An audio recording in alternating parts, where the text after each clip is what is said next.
Let's imagine we're going to create a new human race. And this new human that we're going to craft, we want them to be resilient, strong, smart, weather any storm type of person. What would we have to do to create that person? What would we have to take them through in order for them to become that person? Probably would not be a pretty chill life.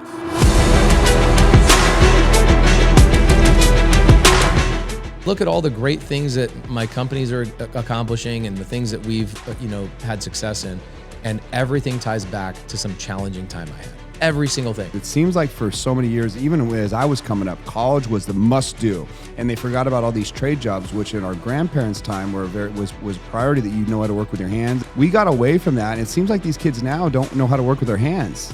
It's getting harder and harder to find quality labor. The neurosis of America is, can I do anything?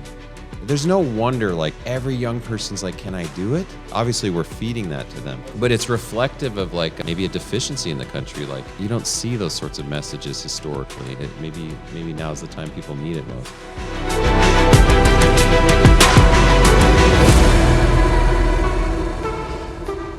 Okay, so most people know exactly who Pace Morby is, but if you don't know that he was the star of the A&E show, Triple Digit Flip. I had to make sure it was flip, not fix. Triple Digit Flip. Guy has millions of followers, wrote a book, all the great ones do, Wealth Without Cash, which is something that I've figured out how to tap into, and I would advise you to listen to this because this may be one of the best secrets out there when it comes to real estate, is figuring out how to operate without having all the money to fund these deals and without going near banks, which is just crucial if you want to start moving in life. Branding expert, creative finance expert, founder of sub2.com, over $450 million in assets under management, and this is what's good about this.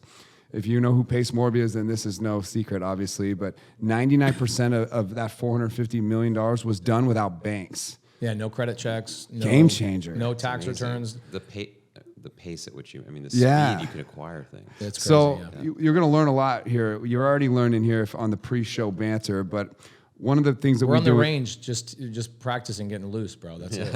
I'm gonna make PGA references the whole day. Well, one of the things we love to do on the show before we get into sort of the meat is the show's called Man on a Mission. The reason we decided to do this, at least the why behind me, is I see what's happening in America. I see what's happening in our education system. Through COVID, I was so charged up and mad at the TV, and I didn't have an outlet to pour my heart and soul into that really made any difference at all. And I realized right away, especially as I started getting near Ed Milet, who I brought on as a mentor, I realized, like, man, I've got to step in the light. I got to do something instead of bitching all the time and complaining about things that I don't like. And what I found is through this microphone, through committing to other people, through stepping the light, like, I can actually make a change. I can help people. I can get people to think different. And it's been one of the most rewarding things ever. But we love to really start with the show, like, where this mission idea comes from, is we try to take people from the lows in someone's life right to the mission of their life, and then all the gold that we extract in the in-between.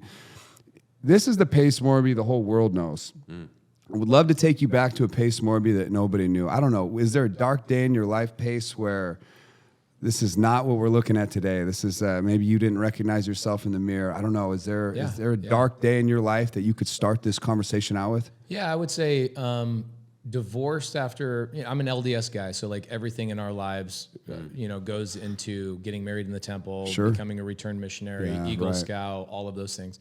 So Eagle Scout, went on a mission to Korea, come home, get married in the temple, do all the things, to ultimately find out the wife that I got married to doesn't want to have kids, which you tell that to an LDS dude. Sure, that's not good. It's like, wait, hold on. Wait, I saved myself for marriage. I went on a mission. I did all the things I was supposed to do just to find out that this woman I committed my life to doesn't want to ever have children. It's heavy, That was like the warm up. Then I had a brother 6 months later that hung himself, and that was a dark, very, very dark moment. And then in 2008, I had sold my first home, invested all the money into this manufacturing company that did gas and oil manufacturing. And 2008, what happened? Price of a barrel of oil was $150 down to like $21. Worst timing. Worst timing of all time. I lost all that. I lost my relationship with my wife. We get separated. My brother kills himself. And I'm sitting here going, why am I on this planet, right? Why am I here? I think the biggest thing was just like a lack of options is what if I could go back now, knowing that the greatest feeling I have is just knowing that I have options and I have the ability to go create money. Sure. Like you look at Colton. Colton could go anywhere right now in the country, set up a studio like this and go make money, 100%. right? Yeah. So like your confidence level, your self-esteem, your control of your life and your environment, that feeling you have with this, I didn't have that, right? I didn't have that feeling. And then it was in the midst of 2008. So I wrote my brother, Hudson, my younger brother, who had, not the one that took his own life, but my younger brother, Hudson, I wrote him a letter one night and I said, I'm going to kill myself. And I wrote the letter and I had my death planned. I was going to drive down the single lane road where there was always semi trucks driving down. And I was going to just veer into a semi truck and go, they won't die because their truck's massive enough. And I'm driving this little car. Wow. I'm just going to kill myself. That was 16 years ago, so I was 24. Damn. And, I've been through all that stuff too, and I could go into more depth about what was going on in other places, but that's where I was. And again, it was lack of options. If I had options, or I had friends that had options that I could be around, or I knew the value of mentorship, or I knew the value of proximity at that time, I wouldn't have gone through those feelings, right? For sure. Like think about Colton. Let's say one of his buddies comes to him and is like, hey, I don't have any money. I don't have a pot to piss in. What should I do? I live in Tallahassee, blah, blah, blah. Colton would go, hey, set up a studio, start doing podcasts, start making some money. Just even if I didn't have the option, if I had a friend like Colton who had options that could show me an option, everything would have been different. And I struggled through and then I reverted to what I knew, which was construction. So my father was a contractor growing up. I revert right back to construction, trading time for money. I do that for a number of years, build a significant company, land some really cool. I learned social media through this process of like, let me show before and after, before and after, and before and after. And these two thumbs were like my best two employees, right? Smart. Posting and all that kind of stuff. One day, Open Door, this is now 15 years ago. No, not that long ago. Probably 10 years ago. 10 years ago? Okay. 10 years ago, I get a call from Open Door. And Open Door is like, hey, we're a new real estate company and we're looking to expand into Arizona. We saw you on social media. We looked up the hashtag contractor in Arizona and you popped up. That's amazing. And dude, that changed my life. All of the 5 years prior to me building a company and doing construction, that changed my life. Open Door, OfferPad, and Zillow were my three biggest clients, and I built a big company around them. And I could go into a lot of depth, but I won't. I know we have a lack of time. And through this, I just kept telling myself for 7 years, like, I'm going to get into real estate too. I'm going to get into real estate. I'm going to own all this real estate. Meanwhile, I'm just fixing and flipping for other people. Sure. Yeah. Right? I'm basically a service provider to all of these other people. But I felt powerful because I had money coming in. And one day a lady came to me and she said, hey, I want to hire you as my fix and flipper, as my contractor. I'm a fix and flipper. I want to hire you as my contractor. I do a job for her successfully, on time, on budget. Mm-hmm.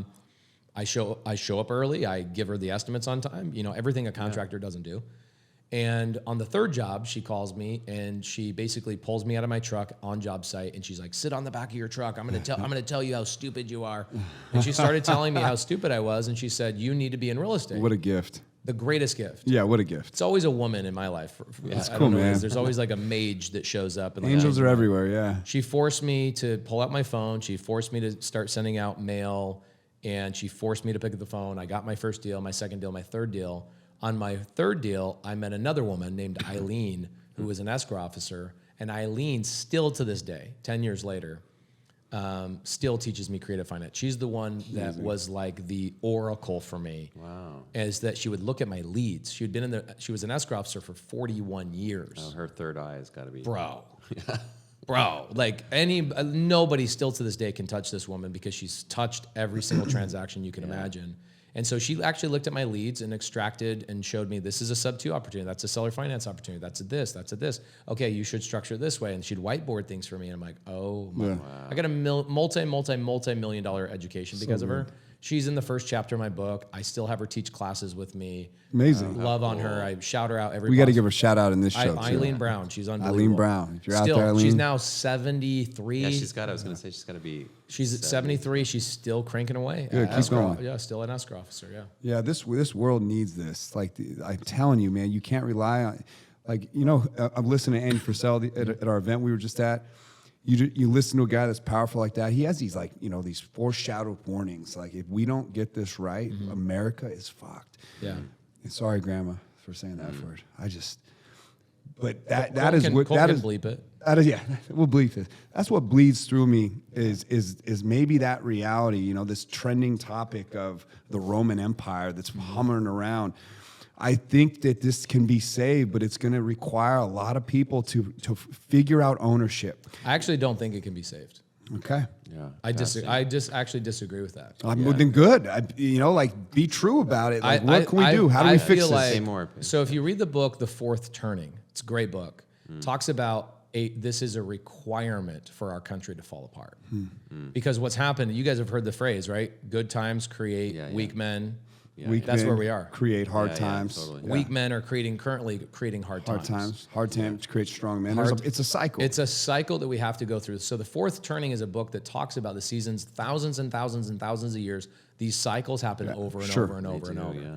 We are entering in. So it also likens to like spring, Summer, summer, fall, yeah. harvest, Yeah. and then winter. Right. So like, you got kids? No. Okay, you will, and they're going to be a little bit spoiled because you got money. Okay, my kids are not like how I was raised. What about you? I've got 4 boys. Yeah, little boys. They probably have a little bit more opportunity than you had when you Yeah, were they growing do. up, right? Yeah, yeah. Okay, so it's interesting to watch. Like, my grandparents were in the spring. They planted seeds. They came across the country, right? They planted the seeds. They put in the hard work. My parents, then in the summertime, you know what the summer is? It's all about protecting the opportunity. So my parents, my father, protected the opportunities for me so that I could harvest. So now I'm currently harvesting, you're harvesting, and our kids are living off of this harvest. And what's happening is you see all these people that are ultra woke, and I get it. I get that everybody should live their life and be happy. But what's happening now is the wokeism is attacking the people. 100%. It's crazy. And no one cares what you really do. I don't think that's No. Like, we don't give a shit. Just don't jam it down little innocent mindsets and families that aren't yours. You're seeing a lot more people pull their kids out of public school. Or, You wonder why all of North ours. Idaho's red hot? It's because of what they're doing to kids in these big cities all around America. So I think it's a steam train that is headed towards a disastrous moment. I don't personally think that we'll be able to stop it, and I think in a lot of ways, I don't think we should stop it. I think that you have to hit rock bottom in a lot of ways. Yeah. I think what you do instead is you prepare for winter. Yeah, right. And Is your house in order? get your house in order so that when winter is here, we are the ones that are planting the seeds in the spring. I really enjoyed listening to Cody Sanchez, this whole message about this whole concept of taking back Main Street, and that the BlackRocks of the world that are really eviscerating the middle class. They're gobbling up all these properties around America. Like the individual investor has a chance collectively if we all can awaken up to realize how important this is. But this stuff is so far from schools. It is so far from the education system. Even in colleges, like, they're not teaching about money or how this thing works. I think what's happening, here's what's going to happen. I think that kids are going to be isolated into different sectors. So, for example, AJ and Tessa Osborne, they're in Eagle, Idaho. They own a private school. Okay, private school only, it's like 10 grand a year per kid, K through 12. And this is the kind of stuff they're doing for kids in the school. If I'm a kid in that school, I have to rent my desk from the teacher. That's so cool. My job, I have jobs in the classroom that I get Already paid on. hooked. Okay. I'm loving this. Oh, it gets better, dog. good. This is great. So I rent the desk from the teacher. If I fall behind on my payments, one of my classmates can buy my desk and become my landlord. That's so powerful. This is awesome. Oh, bro, it's like that is one layer of hundreds of layers that the school is doing. And this came from Tessa Osborne sitting in a McDonald's, writing out what she thinks a school should be. Then she went out, she went and got capital partners and brought it together. And now that school is dominating the I Eagle bet you it's area. only 2 or 3 years old. Man. It's 2 or 3 years old. That's Yeah, so we good. are. So I won't get into the nature of the school, but just in the we're in our 3rd year, we created a private hybrid classical academy, all parent created. There you go. It's like Yeah. This is happening what's happening. everywhere. This happened everywhere. And we have 100 kids, a wait list of 50, but your main point about, like, let's say the fall, simultaneously as we're falling, there's like a root or remnant or a minor percentage of people that are going fast Sure. up. They're re-embracing traditional This values. is what I'm saying. They're We can protect re-embracing- ourselves, Yeah. but we're not going to stop the country from No, imploding. you're No, right. no, yeah, that's They're going there. and it goes back to like first things first, get your own house in Yeah. order. your own Right. individual. Here, I'll give you one last story in this local community. A dear friend of mine, he sold 50% of his company. I think he raised about $80 million and selling half his company. And out of all the things he could have done, he owns like a professional sports franchise team in like Utah, I think. His name's Luke Kahar. Maybe you know him. His name of his car company is Auto Source. A little shout out. Great guy. He reminds me of like a pit bull from Ireland. You know what I mean? He just like he got the cauliflower ears because he grew up as a fighter. sure. LDS, great guy, man. Some of the best people I know. Yeah. And his name's Luke Carr. So he scavengers the country and he settles on this community and he buys this Hewlett Packard building. It's a 250,000 square foot building. Is this in Coeur d'Alene? It's in Liberty, little 20 town called minutes Liberty away. Lake. 20 It's minutes in Liberty Lake, so close, really, really close. But he ends up buying this building, and his whole idea with all he could do with his money, he wants to go out and help children. So he builds this entrepreneurial school. Half the school is dedicated to entrepreneurs that work there, guys like me and you that will put offices in there, engineering labs, architectural firms. So these children are in very close proximity to all these entrepreneurs. And then he's putting these kids in there. And the original idea was a boys' academy. Then COVID happened, and it turned into like there's so much demand that he can't even meet it. He opens up to everyone. But this school is so hard to get into right now. It is thriving, and these children are near the heartbeat and pulse of how the actual world works. This is to your point about how there's people that are taking control of their kids, and we're going the opposite direction so rapidly. I think, again, get your house in order. I look at Andy Frisell. He's like, USA, USA, USA. Bro, I'm friends with Andy. Love you to death. Yeah. But you got to get your own house in order. Focus on getting your children to be educated and protected and have them build these communities in and of themselves. Tessa Osborne's school, she's going to franchise it. Oh, wow. So That's great. Yeah, so she's flying down to Arizona this weekend, actually. And me and Ken McElroy are going to partner with her on the Arizona franchise. Cool. Really cool, man. Very I'd love cool. to And see You how- have two little ones, so they're Yeah, I've gonna got go to the school? two girls, Yeah. two girls, and then we got a baby coming congrats. in 2 months, which is great. Here's what the last thing I'll say about this school, which is cool, and I'm sure that these schools both do the same type of thing. Yeah.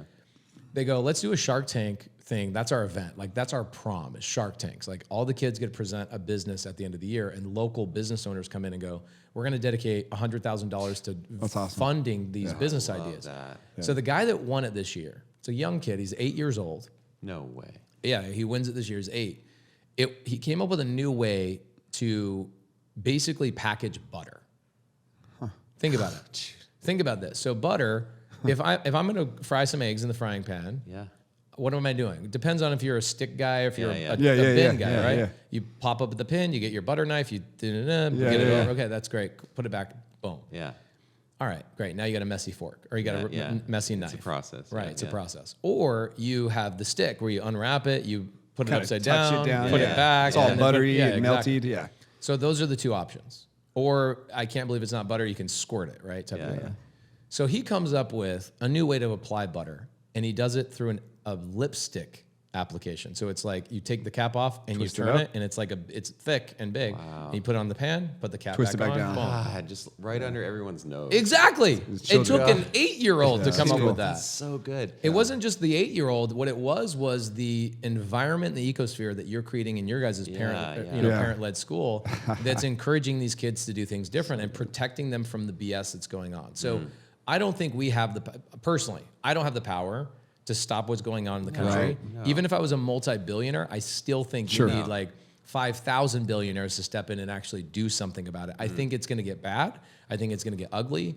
But the way you do it is you prepare for it. Sure. And you prepare for it through what you're doing and what Tessa Osborne's doing, what your buddy's doing up there in Liberty is what you call Liberty it? Lake. Yeah, Cool community. that's what you do. And I think that's what Andy's trying to get people to be excited about. Sure, yeah, and he's got a large influence. One thing I hear through you, and I see it, I watch it, it's clear, and correct me if I'm wrong, like you're one of the largest on Facebook community, Facebook groups out there on existence. Yeah, 125,000 members. Yeah, so- it grows about 2,000 members It's a week. incredible. Yeah. Pace will go around the country. Everywhere he goes, he has a meet and greet. I think you're having one tonight, right? Everywhere I go, I have a meet and I greet, want yeah. to show up tonight. But everywhere he goes, his whole thing is community.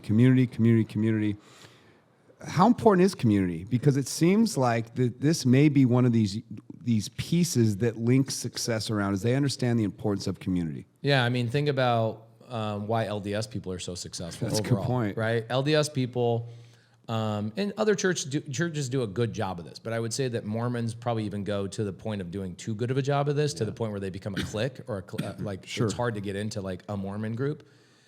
Is they are so community-based. We are so community-based. Like we wake up in the morning, we read the Bible, or we read the Book of Mormon, we share our ideas. You have a communal activity first thing in the morning. It's how your whole entire day is set. Right. Family, community, sharing ideas, collaborating, and then you go out into the world and you have that same exact message. When you get into the business world, it is not like that. And you feel like it's like you're in isolation. You're on your own, and you're a solo wolf, and you got to go and attack things on your own. For me, I couldn't have gotten into real estate if it wasn't for Bethany. Grabbing me by the shoulder and saying, let me show you how to do this. Yeah. And I teased Ed Milet the other day on stage. He spoke, then Eric Thomas spoke, then Andy Frisella spoke, and all they talked about was like, go be the one. Okay, cool. Yeah. The motivational stuff is great. The individual. But when I got on stage, this is what I said. I said, guys, you can put me on a job site, and we're going to go build a house. I've never been to the house. I've never built a house before, but I'm there to volunteer. I'm there to work on the crew. Yeah. You cannot motivate me to learn how to frame a house. Somebody has to show me how to frame the house. Yeah, right. You have to show me what hammer, what nail, what screw, what size of wood, how to measure. Yeah. Why do I use this tool versus that tool? I have to learn. And as human beings, we can only learn from another human being. Sure. Otherwise, we're just failing. And so for me, community and people helping you, basically, that have already taken the path and cutting your learning curve in half or even 1/10 is the way to do it. 100%. I look at Ed Milet and I'm like, Ed, he has this amazing megaphone. His brand is so great. His speech is phenomenal. But why is Ed? I'm going to challenge him right now, and we're friends. Why is Ed not getting on stage and actually showing people and telling people how to make money? Yeah. Yeah, Ed, you talk about something that you say is very important, and I'm tying this into your question. It's one of your, I think, top 9 or 10 important things, and I just got the pleasure of hearing him speak today here about this topic. But it was either 8 or 9 of important things. Learn how to tell stories. Storytelling is crucial for growth. Yeah. If you can get someone to feel something, this is the best ways to raise capital. That's a direct quote I wrote down from what I observed from Pace and what he's teaching, and he's right. Storytelling. He even referenced a book, I think it was Donald Miller. Donald Miller's Story Brand. Story Brand. Phenomenal book. He's great at that. And he really goes all in on that. And you're right, though. He just sinks into that story. Yeah. You're saying there's a whole other part, though, to add to it, a practical portion of it where we're really going to hold your hand through the nitty-gritty details. That's what people really need. People really need Ed Milet, the guy with the biggest megaphone in our industry, to go, now let me show you how to do that. I asked him that once, actually, in person. I asked him, he brushed upon it, but he says in the financial services world that he's from, there's a lot of rules, and at some point, I think he just made his mind up that he was going to avoid that because he's still involved as it pertains to his craft, makes his sense. business. Makes sense for him. I get up you on can't stage. give advice or whatever. I get up on stage, and I remember that moment when I was writing that suicide letter, and again, it just came down to the lack of options. So I feel like the people that are leading our communities, real estate community or business communities, their responsibility is to fill in the gap of missing options. I love this conversation. Me and Matt Show me talked the about options. this. Show me where the money is made. Don't just and I had a buddy that spoke on that stage, and I'm going to give everybody the respect that they deserve because I only got 25 minutes to be on that stage. Yeah, you were quick. It bummed me out. Everybody was 25 minutes. Yeah. I got 25 minutes. Most everybody got 20, maybe 30. It was quick, yeah. And it doesn't give you enough time. But I got into it and I was like, let me show you that these things are possible. And he did. And I did. I gave you examples and addresses and did all these things. Yeah. Cody Sanchez did a good job of that. But everybody else, like my buddy Alex Morton, he gets up and it's like, you can do it for 20 minutes. Yeah. I'm like, bro, as a leader of an industry, who's with me? I'm with you. Like, a lot of that stuff. At some point, if you're leading a community, the community leader's job is to lead by example. Yeah. And when people leave there and the only tool they got was how to yell and use their vocal cords at a higher pitch, I totally get this. It's not helpful. Yeah. It's not helpful. So community means come to my office. Let me show you what I'm doing. Get in my car. I'll take you on an appointment. connecting with people and actually showing them how to do it. Like what helped me more than anything to learn how to do camera stuff and all this gear was actually sitting in a studio and asking people like Colton a question in person. Sure. The digital stuff has to be broken away. And here's like, if you talk about the AI world, let's tell people how to win in AI. You want to win in AI? Go the opposite direction. Why? Because human beings will always need human beings. We require that frequency and that vibration of being in the same room with each other. Yeah. So build communities. Okay, this is what you're doing well with your school, and AJ Osborne is doing, and what your buddy's doing in Liberty Lake. You build a community that is human being to human being, and you protect yourself and insulate yourself from AI. Because here's the thing: we're going into the information age where information is overload, just too much information. What people really need is another human being to just show them how to do it. I agree. We don't need more information. There's some things that AI is never going to be able to replicate, and it is the part of the human experience throughout history that is crucial. And what's sad is I think the younger generations that are coming up, the things our grandparents taught us that were so important to those generations, this idea of what real customer service actually looks like. Yeah. It's so hard to embed that into AI. They're going to try to do their best, but it's that human experience. It's that looking someone in the eyes and ask them, "How are you doing?" It's irreplaceable. Yeah, you can't miss out on that. It's the spirit of the endeavor. It's the care. Yeah. You said a bunch there, and you teed me up perfectly for this question, because this is something me and Matt have talked about, and it bothers me when I see people with large platforms, and there's seems to be these uniquely blatant truths that I don't know if they look right past them for political reasons, even though a lot of this stuff I don't think is political. It shouldn't be, at least. It shouldn't be politicized. Give me an example. Well, you don't have to name a name, but like what? Sure. Yeah. No, I won't name any names, but this whole idea of what's happening in our education system as far as what they're teaching in schools, like a lot of spade a spade. Yeah, to me, truth is pretty subjective to maybe someone's reality, but there's a lot of people that there's these blatant things happening. Like when you question biology, to me, that is one of the most confusing things you can do to a young man or a young girl. Matt said something really profound. He talked about how old, your 7-year-old little boy? Yeah, I was referring to my 7-year-old. This hit me hard from someone who just loves innocence. I love animals. I see innocence in their eyes. I love children. I see the innocence in a child's eyes. To me, America should protect that with everything they have. And if that's under assault, every person should have an obligation to stand up in front of it. I don't think that's political. But we talked about this idea of his 7-year-old little boy, like if he even heard the utterance that you could be something different as far as your gender goes. Like, describe how you said it, because it hit me hard. Yeah, and as a parent too, you'd appreciate this. We have a 10, 7, 4, and 1, but he's just at such an innocent, open stage of life, right? And a 4-year-old's going to ask you 400 questions a day. 7-year-olds are very similar. But if he were to hear like that, maybe he could pick his gender. I just know his mind. He would upset. It would fragment his reality, and then he could hear it once at that age. It would fragment his world, and he'd be anxious and asking about it for weeks, and he wouldn't bother sleep him. well. And if it were legitimized, and that's just one micro exposure. So this whole impetus of this school in the last 2 or 3 years, the efforts that we're making locally, I think deep down there's a recognition that we're falling, and if truth isn't truth anymore, that's when everything. This is my point. You can't trust biology anymore. Yeah. This is the problem, and so many people skip past these topics and they just stay with the rah stuff. But they're not going to where the pain is, where the real anxiety is, where the real stress in America is happening for people that are watching the power strip away from them as parents, and government is becoming God. Yeah. Quite literally. Yeah, it really is. The other thing, too, is I think that, people with the Second Amendment and the guns, I'm not a big gun guy, but I do agree with the Second Amendment that you should have your right to bear arms. 100%. This is a weird way to look at this, but I look at our children actually as our arms, as our ammunition, as our army. You raise your children properly, that's the greatest ammunition you'll ever have. Right there. Yeah, that's a whole entire book by itself. So. What you're doing with your school and all the conversations internally. I mean, look what they just passed in California. You see the law they passed in California? I heard about it.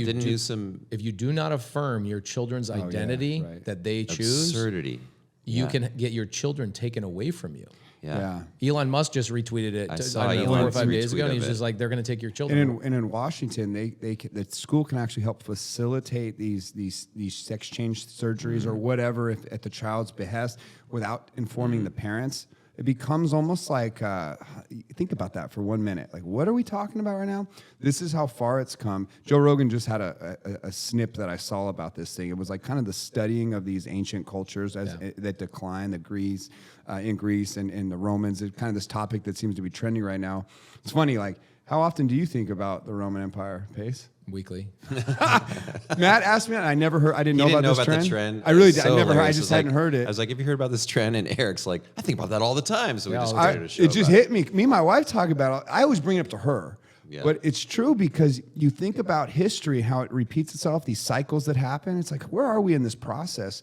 Because you think about like all the debauchery that happens when power and really the excesses of what What appears happens, to be capitalism, but human it's not. beings become what they perceive as powerful, and they then believe that they got there by themselves and that God did not put them there. And they then They start think they're to believe gods. they are Yeah, God. exactly. It's So just they make God. decisions. They touch because forbidden of that. fruit. They do bizarre things. There was where there- are we in this process? There was a story my mom told me when I was growing up that maybe you guys have heard this story. It's the story about, imagine a world that chocolate is evil. Chocolate is evil. Chocolate cake specifically. Okay. Chocolate cake is evil. So everybody stays away from chocolate. Like, I don't even want to see chocolate. I don't want to be around chocolate. Chocolate is evil. It's evil. It's evil. It's evil. For whatever reason. It's this world that's like a parallel universe. Think about Doctor Strange and the multiverse of madness. It's like a different universe. Chocolate cake is evil. Yeah. Okay. So one day, a man walks into town and he's selling cookies. Cookies become incredibly popular. He's got peanut butter. He's got snickerdoodles. He's got all this stuff. Popular. Everybody loves him. They start to trust him. He, every month he comes back with a batch of cookies. Everybody's wondering what's the next flavor. And one month he comes in and he's got the normal, but he also has a couple chocolate chip cookies. Chocolate chip cookies. And the thought process is, people are like, oh, chocolate? Oh, he goes, dude, it's not chocolate cake.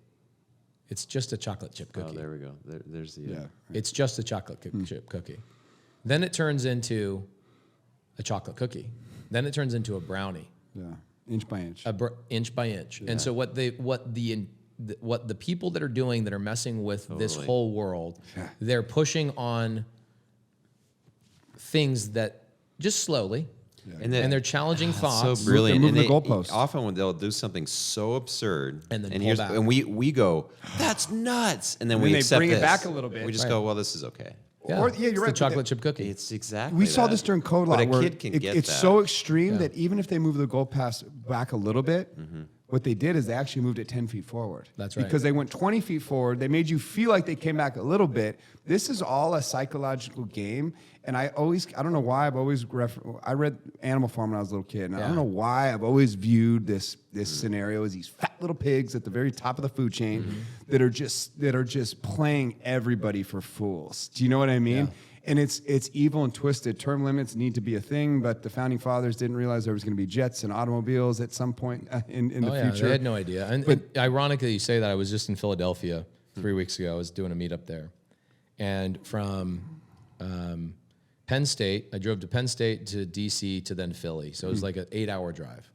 And I was with Jamil, and I go, dude, let's watch YouTube about the founding fathers and where our country came from. And I'm like more patriotic than I've ever been in my entire life. And you go and see where the Declaration of Independence was signed, and you see where freaking,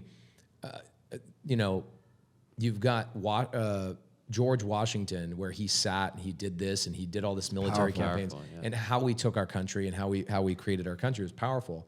And then I leave, and the first thing I hear is about the California thing where they're passing the law that says if you don't affirm your child's your gender, that we have the right to take them or challenge you as a parent and blah blah blah. I'm like, where has this gone in just a matter of 400 years? So there is a cycle here. So the way you win it is you take control of how your children are being educated, and more people are going to private or homeschool than we've ever seen before. It is record numbers by 10x margins. In fact, it's people that are from any means whatsoever. Oh, sure. You make $200,000-$300,000 a year, nobody's taking their kids to public school anymore. Public school is like, ooh, wait, hold on. You take your kids go to public school? Yeah. Totally. This begs the next question. at higher learning, I mean, outside of being a doctor, a lawyer, engineer, is college a thing that we should be promoting? Because it seems like for so many years, even as I was coming up, college was the must-do, and they forgot about all these trade jobs, which in our grandparents' time was priority, that you know how to work with your hands. And again, all me working with hands means is that I have a skill that I technically can turn into a business. Yeah. I am the business, and I can teach the business, and I can scale the business. We got away from that, and it seems like these kids now don't know how to work with their hands. Yeah. It's getting harder and harder to find quality labor. The demand in Coeur d'Alene is nuts. Like, you don't have to wait 3 months for the What's refrigerator worse? lights to get changed in my refrigerator. I got this black obsidian refrigerator thing, and one light goes out, they all need to be replaced. They're on like a circuit. It's bizarre. So the parts came in to replace all those a week ago, and they said they can't get me till December to have a technician come out and pop those little lights in. And I'm just like, this is our market that we live in. There's so much demand, but there's not enough young people that are filling these types of roles. Everyone's an influencer, I guess. I don't know. Yeah, an influencer, what are they doing? An influencer, or it's easier to not work today than it was to work, right? Like when I grew up, my parents said, and this is a challenge that I have as being a parent too, because you're sitting here going, like, Matt, for you go, I want my kids to have more opportunity and to have an easier life than I had. Yeah. But then the funny thing is, the reason why you're in that position to give that to them is because you actually had a challenging life. You went through hard times. You went through hard times. You developed muscles and skills and built Scar relationships, tissue. scar tissue, understanding, wisdom, et cetera, that you're now keeping them away from. Yeah. So like in just the last 6 months, I've been changing my mindset around this. So like even my little 3-year-old Takes daughter, effort to it's a lot of effort. Because naturally, you and I want to make it easy on us too. Because now I got to manage you, and I got to kind of challenge you and do this stuff. Meanwhile, I could be going over here and making more money or whatever else. There's always an ebb and flow, but you know, there's little tweaks. Like my 4-year-old daughter, take her on a date every single day. Could be just a drive, could be a walk, could be a whatever. It's cute. And for a long time, I would take her to Target and I'd give her like the ability to spend $2 on a little trinket or a little toy. And then one day I just changed it. I changed what I said. I said, she goes, "Can we go on a date? I want to go get a toy." And I go, "What have you done to earn that toy?" Yeah. And here's what happened. It was crying. Oh my gosh, you you're gotta not weather gonna the buy first storm. this. Yeah. I was like, oh my gosh, what have I created? Yeah. I've created a monster. Yeah. I did that. You trained her, bro. I'm a piece of crap. I was trying to make my kids' life easy. Yeah. And I look at all the great things that my companies are accomplishing and the things that we've had success in. And everything ties back to some challenging time I had. Yeah, Every so single true. thing. Yeah. And there was a thing somebody said the other day that was, let's imagine we're going to create a new human race. And this new human that we're going to craft and we're going to carve in, we want them to be resilient, strong, smart, weather any storm type of person. What would we have to do to create that person? What would we have to take them through in order for them to become that person? Yeah, age-old question. Probably would not be a pretty chill life. Yeah. Right? And so here we are creating a chill life for our kids. I'm guilty of this. Yeah. Let me travel. Let's go to Disney World. Yeah, bring your kids. Bring your friends. Yeah. I'll pay for your friends. I'll do this. My parents never did that stuff. Yeah. Yeah. If I want to go on a date with a girl, my dad's like, paint the fascia on the house for 3 days and I'll give you $20. Oh yeah, was I our- shoveled that was our manure. I reality. did all kind. I'm not saying I had the perfectly challenging background, but hard work was just Part part of of it. life, And I was reading to my at the time 8-year-old this classic book called Little Britches, but it's set in like 1910 Denver. I won't get into all the particulars, but it's a classic in homeschool communities. And here you're reading about this 8-year-old on horseback. He lied to his father, and his punishment, he had to like drag these railroad ties up this ravine. It took him a my week. gosh. It took him a week. He missed his homeschool or the schoolhouse school a week. And I'm reading this looking at my 8-year-old, and I feel like I'm just depriving him of what he's capable of. You're reading about a literal 8-year-old on a horse dragging railroad ties up for a week. And that man went on to be, that was his life in 1910, and in the 50s, he wrote these best-selling books. He had a fascinating life, because he basically had deep down, like to your point, I just want to swing back to it because it's so powerful, the options thing. I always frame it this way as a former therapist and coach, like early life, especially up to like 35, to feel like you can do a thing is everything. Oh yeah. And no one will seek out a coach or a therapist if they feel like I can. But if that's a little restless or they're hitting impediments, in the worst case, you want to take your life, Yeah. But that kid, and you could see, because I got on Wikipedia, I read about the author. I wanted to know what the 8-year-old turned out to be over the next decades. He felt like he could do anything. He tried this venture, he did this venture, he did this venture. I could do this, I could do this. He had to move to this city. But that I can do it. Yeah. And now I just had this thought, all the influencers, you're on that stage. It's like the neurosis of America is, can I do anything? There's no wonder, like the Ed Milet's, all of them, which I think they have inspiring messages. I'm not poo-pooing it at all, but everybody's hungry. Can I? Like that's every young person's like, can I do it? Obviously, we're feeding that to them. Yeah. But it's reflective of like maybe a deficiency in the country. Like you don't see those sorts of messages historically. Maybe now's the time people need it most. Yeah, and there's a lot of challenging things that Ed Milet doesn't have at his control, which is he can't control the fact that people's attention spans are that of a gnat. He's a realist. Yeah, He's a realist. And so he looks at it, he goes, I have to entertain you on stage, otherwise you're not going to pay attention. So I see his argument of like, I need to inspire you, I need to captivate you with a story that takes 20 to 40 minutes to tell, just to keep you on me for 20 or 30 minutes. Otherwise, if I have a moment where I show you a spreadsheet of how I made this much money, you're immediately going back to your phone. Right? You're immediately going back to your phone. And so, there's those things. I thought, like, I'll go to my son Asher, he's 15 now. When he was 8, I gave him a cell phone. There's a couple of reasons why I did this. No good logic here. But he's not my biological son. Okay. And so there was a point of like, we want to be able to communicate with him when he's over at his other parents' house. And I don't want to wait 5 days to be able to text you and say, I love you, or FaceTime you, or whatever else. So there was a justification there. But then I look at him now and I'm like, oh crap, like you love that phone so freaking much. We didn't put limit. I mean, we put like, he can't Google certain things or whatever else on there, but it wasn't like, hey, you're using this phone as a way to communicate with us. We were like, here you go. Now you can be on, you can communicate and text girls and all this other stuff. And I don't have control of him 50% of the time. If I could have gone back and reverted, I would have said, all right, no social media till you're like 16 years old. Yeah, I'm down with you. Delete it all. Social media is a great tool for us to communicate with each other as rapidly as possible, right? I'm not a big consumer. I consume a lot of YouTube because I think YouTube is super educational. It's better than any college class I ever went to. But if you use it that way. If you use that way. Yeah, it's a gift. But what I would have done is I would have basically made it so he could communicate with me, he could FaceTime with us, he could text like 15 or 20 contacts. But then when he was home, the phone gets put away. I get that. Yeah. We didn't do that. We didn't set that expectation. So now going back to that expectation of like that, I'm taking that phone back. How to unwind it's it. like mutiny. Well, and how do you unwind the damage? You don't. Like well, the macro thought. I here. think that Pace probably has a unique opportunity to try to turn this around, because Pace has obviously found a way to really leverage this.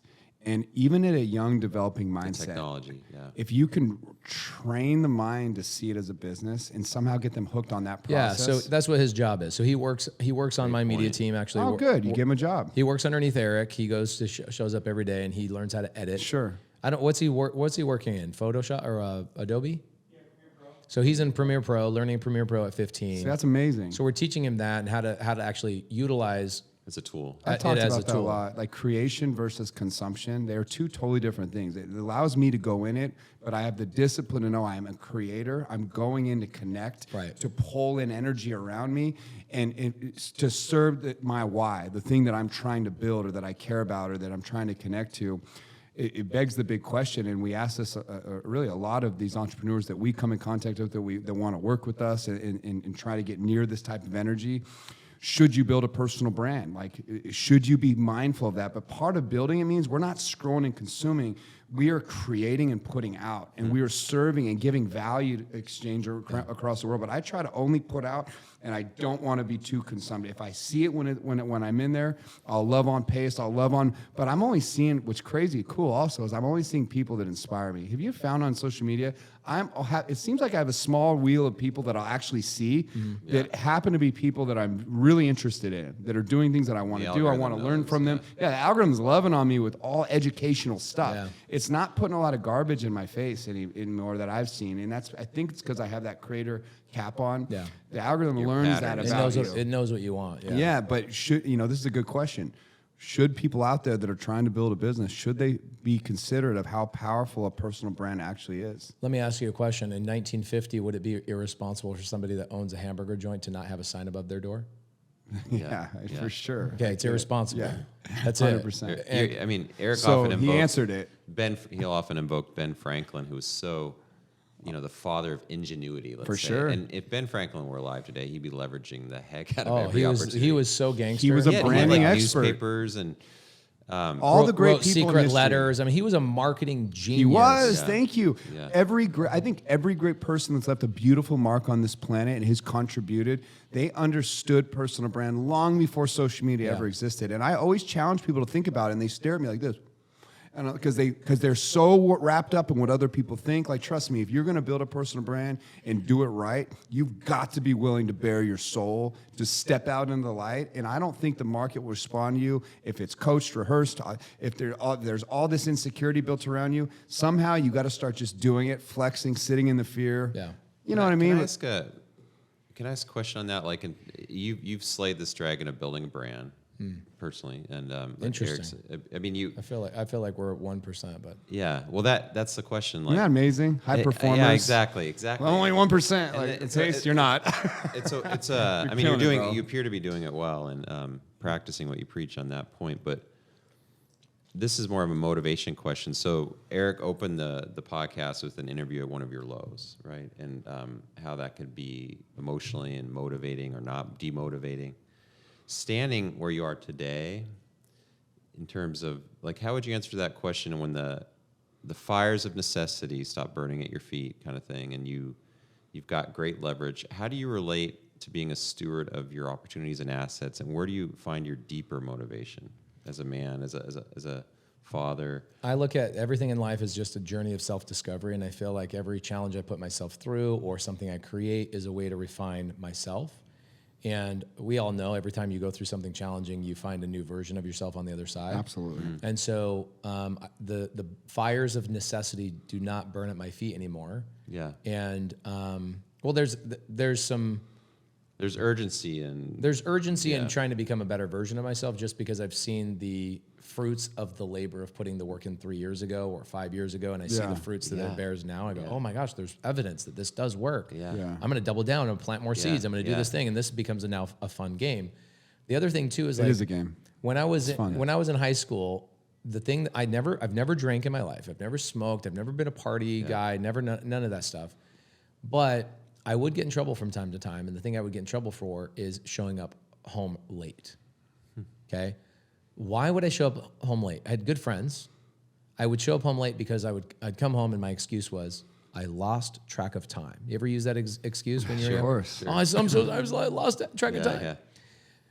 The reason being is because you were having so much fun doing what you were doing. You were with your friends, you were with your colleagues. you don't wanna Delighting in leave. it. Yeah. Right. And so that's what I do now. I figure out, how do I live every single day as if I was in high school, and I get to hang out with amazing people on a daily basis. I learn things, I laugh, I get to learn other people's perspectives. Yes. I get to crowdsource all of your life experiences by sitting next to you. Yeah.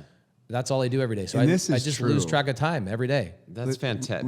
My experience with Pace, like, this is what's cool. So often you see someone from afar that's sort of like, all these people that you line up that you're trying to get near, they should all offer have a value proposition that is something that you can learn from, or even being near Pace, the osmosis of the real Pace.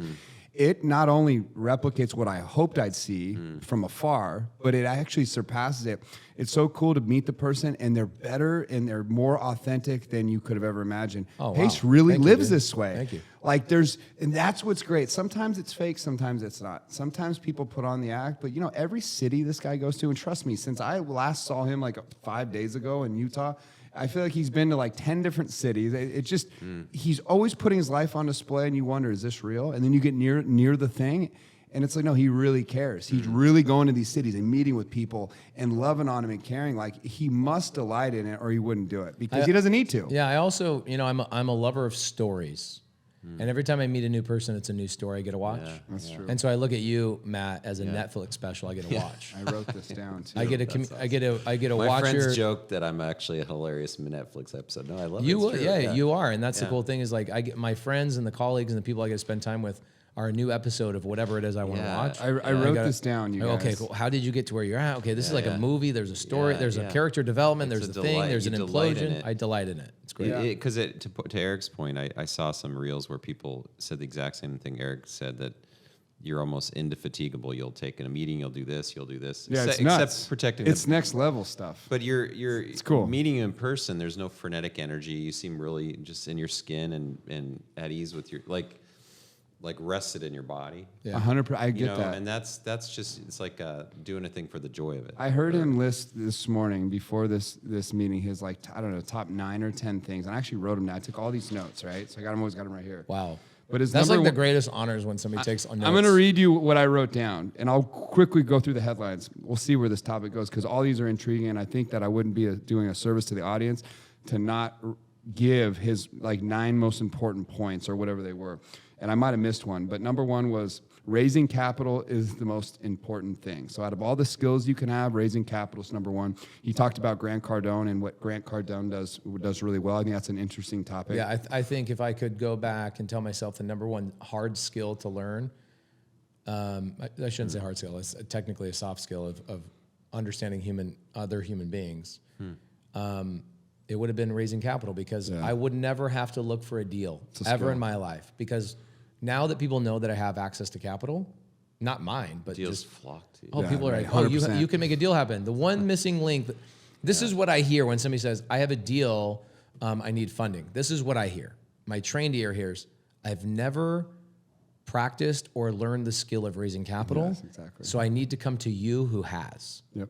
And I'm like, I've acquired the most important skill in this entire transaction, is the one thing that doesn't require me. I can take over the majority of the deal. I can control the deal. I can say yes or no to the deal. In fact, when I say no to a deal, it only makes you want to work with me even more. And it's because I just have access to the capital. So raising capital is the number one superpower you could ever have. Well, that was number 1. Yeah. That was number 1. Right. A little side note there that he talked about. I don't think it was part of his main number 2, but it was underneath that, is the best money he's ever spent was on masterminds and mentorships. Yeah. And the number 2 best money he's ever spent was on lawyers. I think that says a lot to the audience. And if you have eyes to see, like, he's exactly right. Trust Yeah, me. dude. I'm like, I look at my invoices. Eric and I have on my desktop on my laptop, I have 2 invoices. One came from Sean St. Clair, one came from Matt Sorensen, 2 There it different is. attorneys. One's a business attorney, one's my contract attorney. And I look, they're roughly like $7,000 each. So it's 14 grand for the month. And I look at that and I'm like, Best money ever spent. I want to do a YouTube video that shows you each line item and how it traces back into an individual deal, and what good I one. learned from It's good that content. $375 charge, what I actually got for it, Right. and actually laying into it. So, it's like maybe a therapist or something. It's like a couple $100 conversation with a therapist. How does that? Life-changing, It's yeah. life changing. If you can actually track it, right? Yeah, right. It's hard to put value on what you actually exchanged out of a deal. Even like the osmosis of being near someone like you, how you translate that in energy in the marketplace. It's hard to put a number on it, but trust me when I tell you, it's worth its weight in gold. It is. Yeah. And lawyers are saying that gets overlooked a lot. in My this- lawyers are my friends. Like that's the thing. If I could have talked to myself, the blue collar contractor in me was like true. afraid It's good of advice. attorneys, afraid of title companies. Ooh, a title company? That sounds so. Befriend them. Oh yeah, they become your friend. You go to dinner with them, and you know. Yeah. So I wish I looked at it differently than I looked at it now. It's good advice. Next one, right? And this is number 2, guys. Okay, is learn how to lead and attract leaders. Oh, and then I told a really long story. I told you the Molly story. Yeah. It was a good story. I would say this, though, for me, one of the best messages that I think has kind of formulated as I've built out my personal brand was trying to pull out and awaken the leader within other people. Yeah. Because I think there's a leader trapped in all of us, but you got to start thinking big. And people play so small, they stay trapped in this safety bubble, and they never really challenge themselves to go actually lead. Yeah. And I just think this world's going to need a lot of people in all these communities around America that step up and say something, become leaders, find their voice, stop turning their cheek all the damn time, and step up to the plate. So that one was a big one. But this one I never heard about. Number 3, you said fractionalizing. Yeah. What is that? Yeah, it's a good one because I never heard of it before. But when you're starting out small and you're trying to bring in real talent, that can get really expensive. And so many people stay small because of the people they employ around them. You got to get some people around you that have some skill set, right? Some of the biggest mistakes I've ever made in my life came from the lack of capital to hire quality talent. Right? I would hire. Exactly, I would yeah. hire donkeys, basically, because I could afford donkeys. That's it. Dave Ramsey said something that triggered me, I don't know, 3 or 4 years ago. He says, thoroughbreds don't want to hang out with donkeys. Yeah, it's And I was true. like, It's the way it "Oh, works. No interesting." offense. That's interesting. I started thinking about my organization, and thoroughbreds, I would hire thoroughbreds, and they would leave for other opportunities. And then when I heard Dave Ramsey say that, I would go in my organization. I go, it's because I have 4 donkeys that I'm justifying that they're here, and they're repelling real talent. Right. Yeah. Real talent doesn't want to hang out with freaking donkeys. Great point. And You guys should hear this right now. my dad says to me one time, I learned a lot of great things from my dad and a lot of bad things from my dad. But one of the things that he told me was, if you pay peanuts, you'll attract monkeys. Exactly. So good. So good. I was like, Exactly oh, right. okay, interesting. So pay people really well. Okay, but what does that do to somebody who's new to the business? It's the word that comes to mind is that's daunting. Yeah. When you tell me I got to put somebody on my payroll, oh my gosh, what happens if I fail? Trust what me. happens if I tell you to quit your job and you come work for me? Like Eric was at a job for 11 and a half years before I convinced him to come and work on our team. That's a daunting feeling if you're That was brand a new leap, and you don't yeah. have the confidence Sure. to say, I'm going to come through. I'm going to generate revenue that can allow me to afford to pay for you. So fractionalizing is, the first time I ever did it was ironically with the guy who referred me to Eric. His name is Bobby. And Bobby was my first videographer. It was after 2 years of me just doing everything on my own content-wise. I go, I need to hire somebody. I mean, technically, you're fractionalizing here. You're basically, Colton, you're not full-time on his team, right? No, Cole's his own machine. So there you go, right? So what I did is I went to Bobby and started hiring him, and Bobby elevated everything in my world, but I was like, I can't afford you. Full time. Right. So I went to my friend and I said, I don't want this guy working for anybody else because he's so powerful. Why don't you and I split the cost? Ooh, nice. Okay, but why didn't somebody tell me I could do that with CFOs, COOs, CMOs, it never even CIOs? occurred to me. Yeah. So like 4 years ago, we hire a CFO, fractional CFO. He was $7,000 a month total, but I was only 1/4 of that share. So $2,500, I was having a CFO for a day and a half a week to run on my stuff. But at it a was very high CFO with level. resources, with connections, with experience, Bro. with longevity, with all sorts of talent that, even in that one day, the weight of that kind of leadership there in one day outweighs the peanuts guy. He was full training, time. He was training because a lot of people will just hire a bookkeeper and they'll call it, oh, that's what it is. My bookkeeper is the one that runs my money. It's interesting. It's like, no, here's like the way it works now for me is I have a family office Yeah. that my CFO reports to, and then my CFO has a controller underneath them, 4 financial analysts, and 2 bookkeepers. But what most people do is they get stuck on the one bookkeeper. Like most people get stuck at that one bookkeeper. The bookkeeper only knows what they know. They don't know what they don't know. That's a good point. And so if you bring in a fractional CFO, $2,500 a month, that fractional CFO in a day and a half can arguably be more effective than 5 days worth of work. Sure. Because here's what happens with the average employee. The person that works 40 hours a week, so-called 40 hours a week, they're not working 40 hours a week. No way. They're working 18 hours a week. Yeah. So when you tell you tell this fractional CFO and you go, hey, I'm only going to have you for a day and a half a week, his efficiency on that day and a half is almost like 3 days worth of work. That's interesting. Isn't Oh it? my gosh, the things I've learned, man. It's cool. And it gets out of the vague like hourly buy where you're Yeah. like, did you really put in 50 hours? I Exactly. mean, really? Did Exactly. you really? And the fact that there's these services that are available and technology has allowed us to get to that point. So there's a company, for anybody that's paying attention, the name of the company we used is Simple CFO. Yeah, I wrote that down too. Simple CFO. That's yeah, it. Great yeah, don't yeah. You can do this with COOs, CEOs. I did it with an underwriter for a while. I went to a company called bullpenre.com. Have you ever used bullpenre? No. Holy crap. Never heard of it. I tell them exactly what I want. I go, I want a guy with 10 years of experience that can underwrite and do this, this, and this for me. And in 3 days, they find that guy. But they'll bill him on hours to me. So they go, how many hours a week do you need him? I go, I need 10. Now I need 20. Now I need 30. I go, you know what? Now I just want to buy him out of his contract with you, and I want him full time because this relationship has gone so great. So my full-time underwriter, his name's Bo.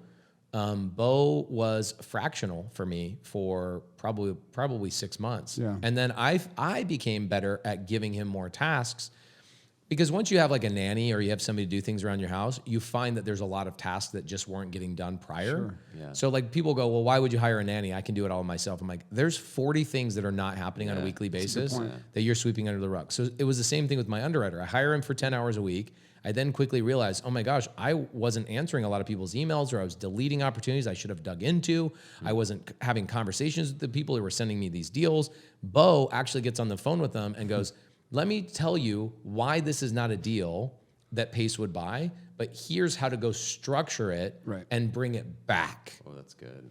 That came from a fractional underwriter. That's good. Most people never heard of this, and I hadn't heard of this as an actual option, but it makes sense, and especially if you're, it kind of ties into some of your other important things, which we'll get to. But it's like you want to be near the thing, you know what I mean? That, and we'll get there. I don't want to pre-jump, but the next one I wrote down was his concept of masterminds.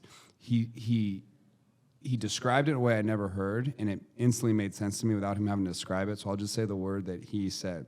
Masterminds are nothing more than filters.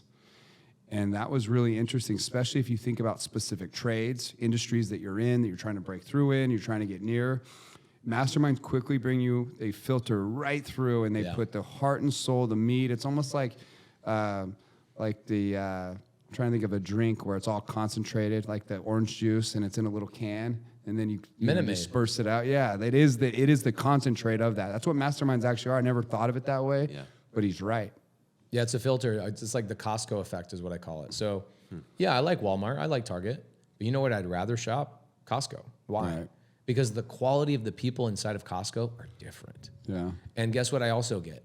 Higher quality food, higher quality customer experience. You walk around, they give me free samples. They got a freaking $1.50 hot dog, bro.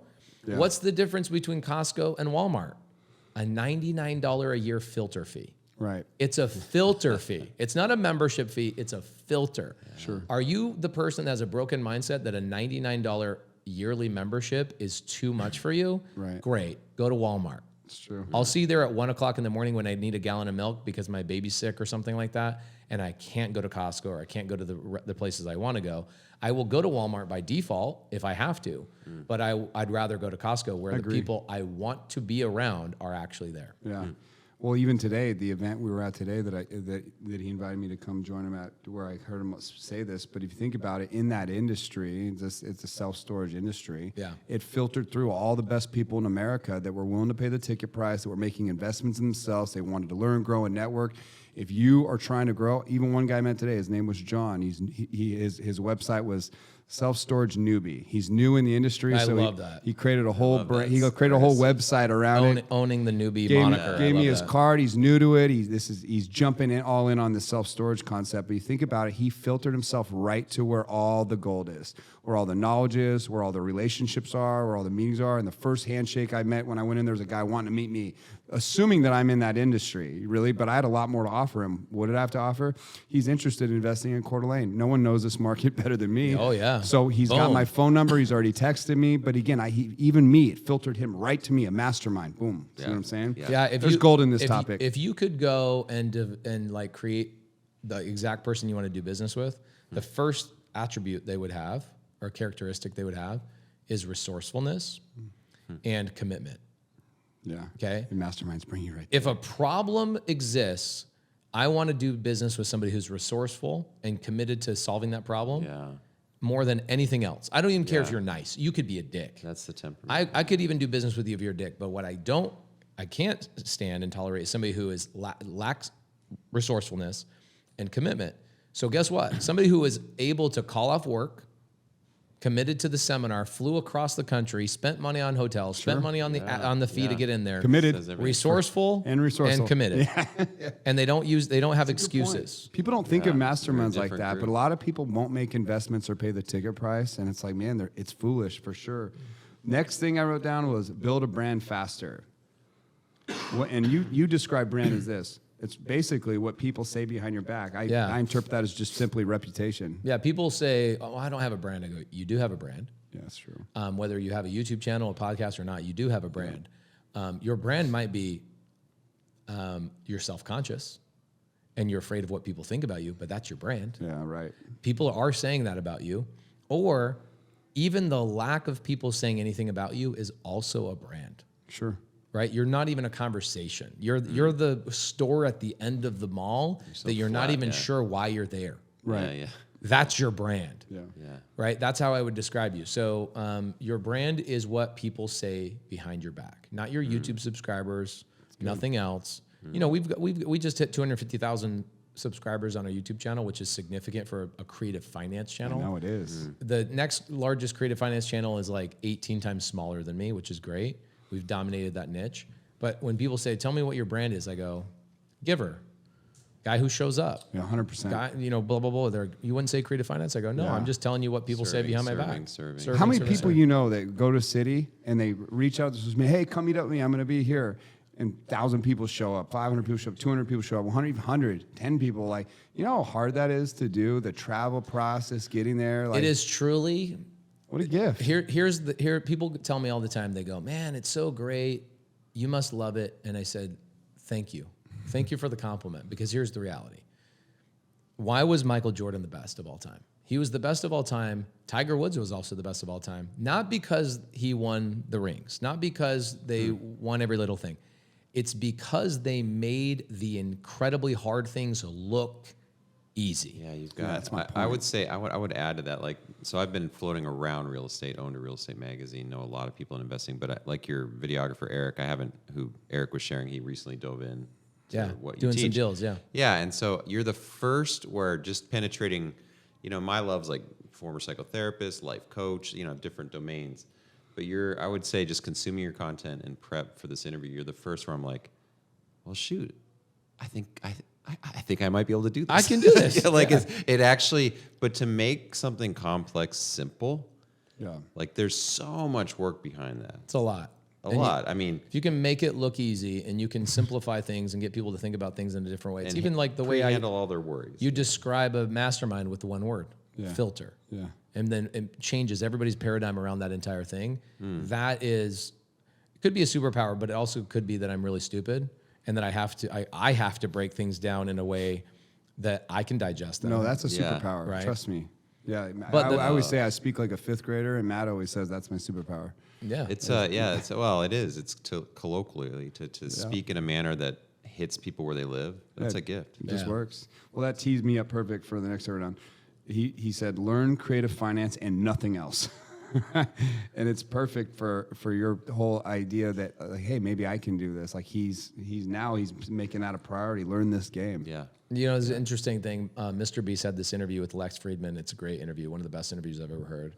And on there, he said, you can't just tell people that I like avocados. Yeah, I like avocados. You have to either say, I love avocados, or F avocados. You can't be one or the other. You have to fight for one. You have to be polarizing to a certain degree. So what I've learned is I just tell people, F traditional real estate. I'm only focusing on creative finance. And when I hit that moment, and I just say that outwardly, it's interesting that what you focus on expands. Yeah. The more I focus on creative finance, it becomes more and more abundant and more and larger. And I'm like, wait, people still do traditional real estate? I'm the opposite. People are like, wait, I'm a traditional real estate minded person. Creative finance is a thing. I'm like, Were you hesitant to take such a distinct declaration or draw a line in the sand? Like, at what was that your point, I had hesitancy? already owned so much real estate, and I had the evidence to back it up. Yeah. That then when I just started saying it, Yeah. it started becoming real. Sure. And then also I realized that people stopped sending me cash and traditional opportunities because they heard what I wanted and what I was willing to tolerate. right. The universe's algorithm would only feed me creative deals. That's awesome. This next one is one of my favorites, actually, because I quickly read between the lines in it. The best mastermind you'll ever invest in is being an LP in someone else's deal. Ooh, this is one of the greatest things in the world for I me. love this one. So like Dan Fleischman. LP. Limited partner. Got it. So let's say that you want to go put this private school together and you're like, hey, we're going to go raise money. You're the GP, you're the general partner. You put the deal together, you're going to manage it. You'll get the majority of the cash flow and all that kind of stuff. And but I can come in and invest in your idea, but I don't want to deal with and manage and whatever else. I want passive income. I want to be a passive investor. That's called an LP, a limited partner. Yeah. And so Dan Fleischman, for example, one of the most connected human beings on Yes, planet Earth, yeah. okay? There was a moment, so check this out. There's a moment like 4 years ago where I was trying to get Grant Cardone's attention. And I get on the phone with them and we go, hey, we got a significant brand and whatever else. Let's collab. Let's do stuff together. They go, no problem. That'll be $65,000. Exactly. I go, okay, I'm not against spending money. But what you also just told me is that I don't provide any value to you except for financial gain. And I'm okay with that too. There's certain relationships, 90% of the relationships, my attorney, I love that relationship. It's clean. It's great. But I took that as a moment of like, I need to build my brand bigger so that he wants to collaborate with me, which was a big challenge. Manifested a TV show. Next thing you know, we get a call from Grant Cardone saying, hey, can we get on your TV show? Right? Okay, cool. So relationships and like what you bring to the table are really, really powerful.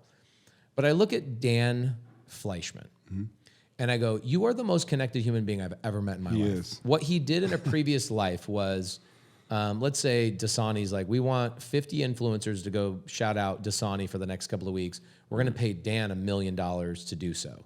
So Dan then takes that $1 million, takes $100,000 off top, takes the $900,000 and goes to those influencers he knows and says, hey, who wants to post about Dasani? Brilliant. Yeah. So his relationship with all these people has always been a financial gain in their mind, right? In their mind, Dan is like the guy that when a phone call comes in from Dan, in my life. he's the money guy, right? So he did this for like 8-9 years. He did this with everybody you could imagine in, all the way from Ed Milet down to Steve Aoki to, let's say, Ludacris, right? Anybody you want, he's got him on speed dial.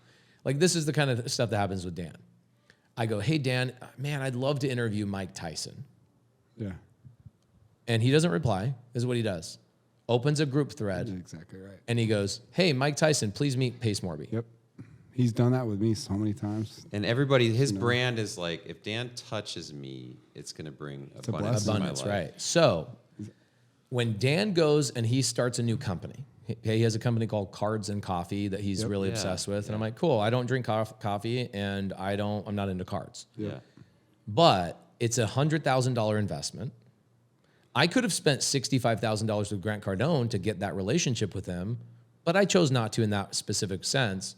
But with Dan, when Dan has an opportunity for me to invest in him, I'm going to invest in Cards and Coffee and Everbull franchise because 100%. now I'm Dan's partner. That's exactly what I did. So if I go, I don't even care if Everbull even succeeds.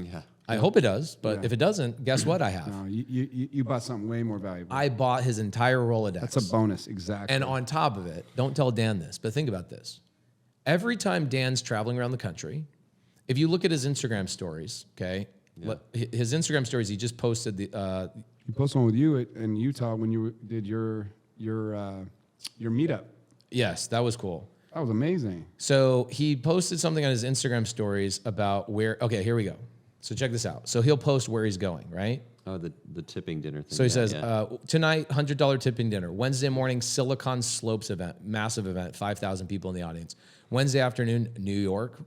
Wednesday night, Orlando. Thursday, he's speaking at Funnel Hacking Live with Russell Brunson. Thursday afternoon, back to New York for hedge fund charity poker. Guess what Dan's doing? Dan works for me. That's how I look at it. Yeah. Why do I think Dan works for me?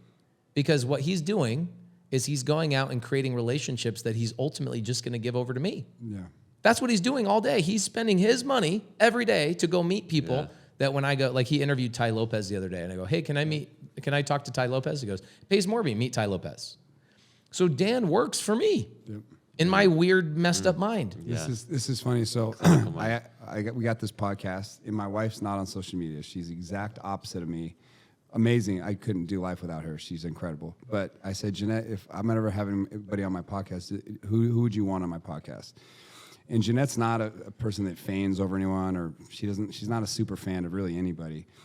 But she's been following Dana Lynn Bailey's workouts for like 15 years. And Jeanette's a gym rat. She loves the gym. And she always follows her workouts. And she just casually said Dana Lynn Bailey. And so this is a true story. So I asked Dan, I said, hey, Dan, how hard would it be to get Dana Lynn on the show? He goes, no problem, come to Utah. And that's essentially how I, kind of like was connected to this whole thing. And he says, come up to the house. He doesn't even say a word. He says, come to the house. This is like 10 a.m. at Keaton's house. I open the door. He says, just come in. I open the door. The first person I see sitting there is Dana Lynn Bailey, and then Rob Bailey pops out. So cool. That's how I met him.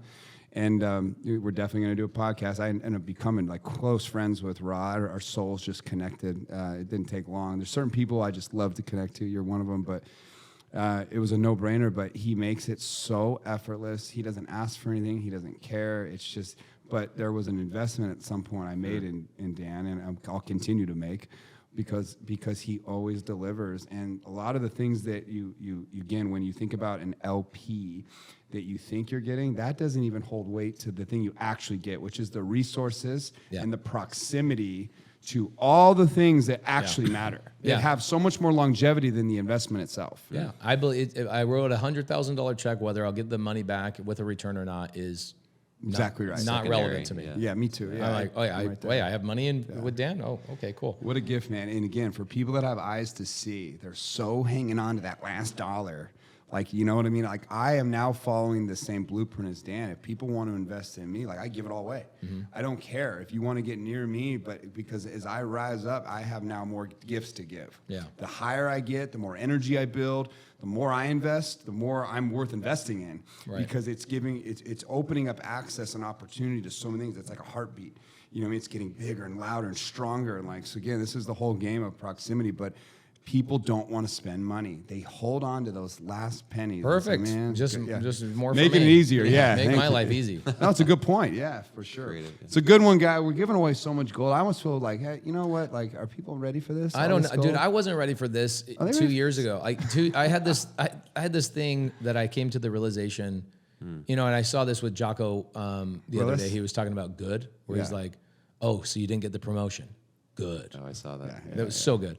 But I had this similar paradigm shift where I was talking about the challenges and people would come, why is it so hard? Why is it so hard? Why is it so hard? Why is this challenging? This, that, and the other. I'm like, thank God every day that it is. Yeah. Number one, scar tissue. Number two, 99% of people are just not going to do the work. Right there. It's true, right? Narrows the field immediately. There is no field. Yeah, right. There's no field. But that's the point. Because all this takes discipline. It takes effort. You have to really have passion for the thing. You can't halfway do these things, and most people just lack that. Whether they can be inspired for a hot minute, and then life hits, and they're down these dark pathways. Dude, what's interesting to me is, and I've been talking about this analogy or this parallel for the last, 6 months.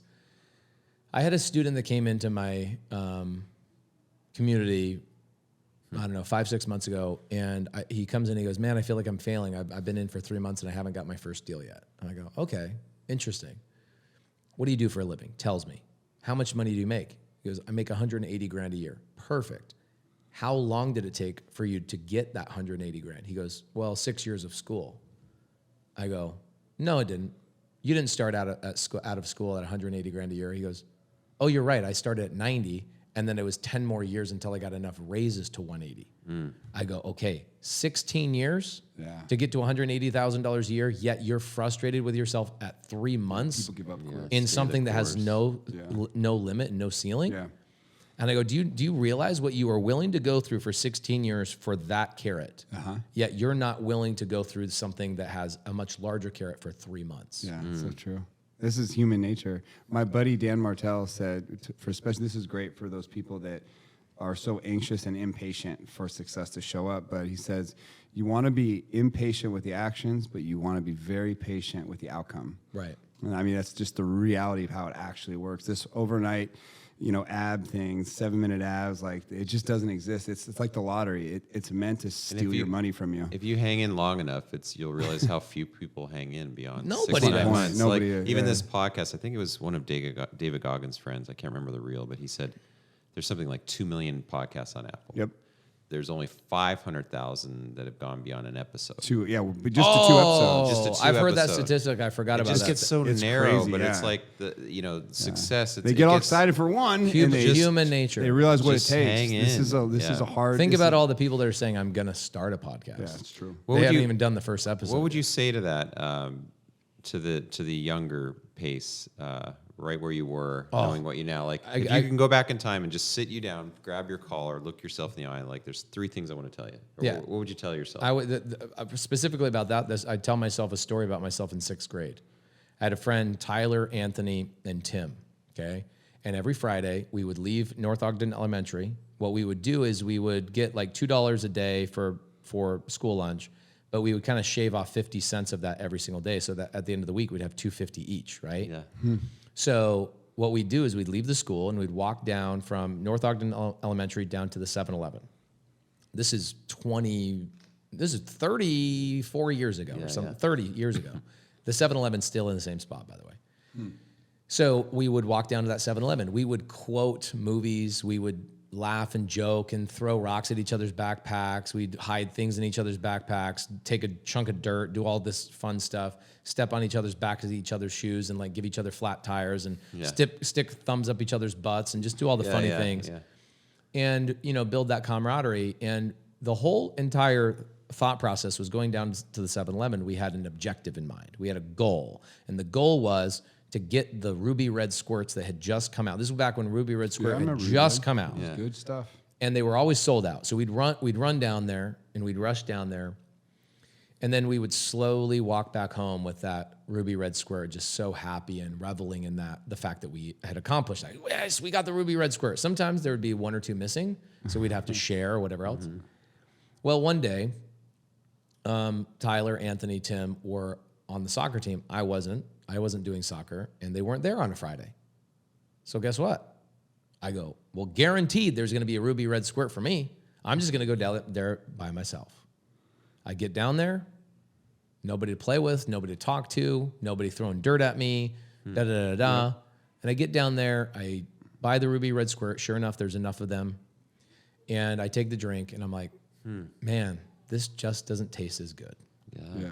Your boys aren't there. My boys aren't there. My friends aren't there. Friends, yeah. My comrades, my brothers in arms. And I realized when I tell this story is that it was never about the destination. It was always about the journey. Yeah. And then I went to high school, and similar thing happened. I was in Provo, Utah area, and there's a mountain called Timpanogos Mountain, massive mountain in Utah. And I move in next door to this guy named Leif. And Leif, this third day in town, he goes, hey, you want to go on a hike? Let's go hike the mountain.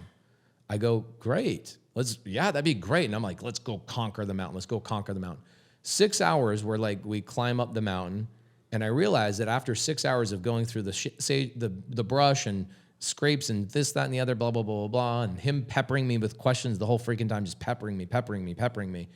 I'm just like, mountaintop. I get to the top just to realize it was just the summit of the actual mountain that was much higher. Yeah, right. And I go, dude, what the freak? We're not even remotely close. No. He goes, yeah, dude, the goal was not to get to the top. The goal was for you and I to become closer. Yeah. And I go, I was avoiding all your questions. I was frustrated when you're peppering me. And he's like, dude, why do you think I asked you to come up here? Is to get quality time with you. Yeah. Like that was the objective. No enjoyment of the journey. No enjoyment of the journey. Right. And so, you made a comment. You said you feel comfortable in your skin. I'm like, because I'm enjoying this moment. Yeah, I'm enjoying the exact. Right here. I'm walking down to 7-Eleven right now with you guys. Yeah. Who cares what the actual ruby red squirt tastes like? That's good. And be where your feet are. That's something that is a profound thought for me now at this point in my life. Because I'm realizing how many people are passing away that I'm close to, and it changes how I do individual moments, and it brings meaning to everything I do now when I think about death. That's how it affects me, at least. Like, it brings me closer to God. It does a lot of things, actually. It's a process, but it puts me right where my feet are so often. And it's very basic in that sense of, the podcast analogy. I love that, or the statistics behind it, is that the math proves that if you just show up, you will win. You know how to be the best contractor on the planet? Pick up your phone. Right. Pick up your phone. Courtesy. Yeah. Right? And it seems like magic, but when people go, how did you build a $25 million a year producing company? Yeah. I go, I picked up my phone. Sure, exactly. I picked up my phone. So you show up, and you show up every single day, and you do it with people you enjoy doing it with, you will absolutely win. And I talked about this on stage too. I said, people need to redefine what success means to them. What success means to me what is it? Is you actually alluded to this earlier. success means to me that I have control of my environment and that you can drop me anywhere in the world Yep. and I can make money this week. Money, yeah. Because I have a skill, I have a resource, I have a relationship that I could leverage into making money. It's good. That's powerful. Once I hit that moment in my life, You're free. You made it. I'm free. Yeah, it's free. That's real Well, freedom. you immediately drop all the angst of security and fear. There like you that go. you can Not a be lot of people can say resourceful and that. enterprising wherever you're dropped. And I mean, if you have the formula for gold, whether or not you make jewelry is irrelevant. True. You know, you're walking around like, I can make gold anytime. yeah, he's like, Yeah, do I no, need to make gold this week? Okay, I'll Isn't- make some gold. That's freedom. Yeah, It- that's I'm- good. That you teed me up for. I have 2 points left that I'm hoping to get the audience because it's so good. You teed me up perfect because you told 2 really cool stories. But his 8th thing that I wrote down was learn how to tell stories. Storytelling is crucial for growth. We're nothing but cavemen, guys. Like since the very dawn of age, we got buffaloes and naked people in caves telling us stories of their whole entire can history. I say something to tee this up? Your Yeah. response to this?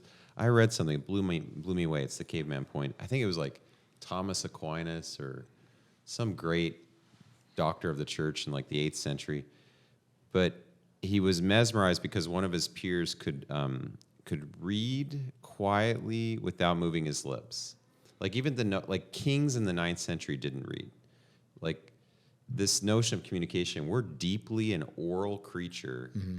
And it mesmerized this theologian that his counterpart could actually read something silently and not move his lips. Most people would have to like move their lips while they read, which is just the weirdest thing.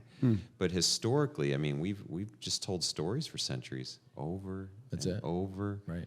But anyway, carry on. Everything, and even me when I'm talking to a seller or I'm talking about a private money lender, everything comes down to, well, let me tell you a story, right? Yeah. So like the story I told today on stage that Eric is talking about is I said, let's imagine you're an investor. You have money, you have a couple $100,000. You're like, I need a place to park this money because it's just sitting in my bank account right now and it's getting eaten away with inflation. Okay, cool. I could come to you and I could pitch an idea to you and I can go, look, I've got a 160 unit deal. I'm buying it for $20 million. I need to raise $3 million. We're going to hold it for 7 years and either A, refinance it, sell it, reposition the money. You're going to probably get a yearly return of 18% on your money. Okay. So within 5 years, you'll have doubled your money. We could either roll it or give it back to you. Yeah. Okay, cool. That's numbers, stats. Yeah, abstract numbers. Yeah, right, great. Or I can tell the story about where the deal came from.